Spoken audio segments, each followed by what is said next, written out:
Some of you know that the dam is undergoing an expansion process, that we're looking at a couple different communities and neighborhoods where we might be able to partner with youth to create loving and inclusive community. As part of that process, I've been meeting with some youth, some students in different schools, doing focus group to help get some feedback about their experience in those communities. Youth are the best resource for knowing how things are for youth. Makes sense. But as part of that, we've been asking you to dream and imagine communities where youth are put at the very center, where engaging youth in a positive way is the main priority of a neighborhood. How would that look? How would that be different than your current experience? How would that be different than feeling like youth are not welcome in certain areas and spaces, even in their own communities?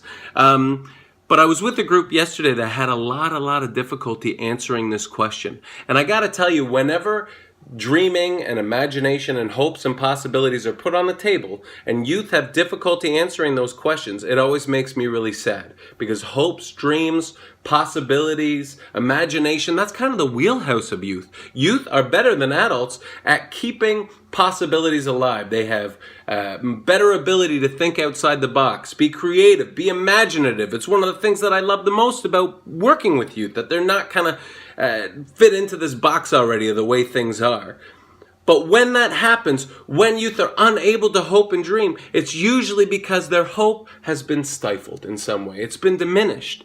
They've already begun to feel discouraged. They've already begun to feel like the way things are the way things are going to be. There's no point in hoping and dreaming. I'm just going to end up being disappointed in the end. And that is heartbreaking. It's absolutely heartbreaking. So one of my favorite things about the holiday season is that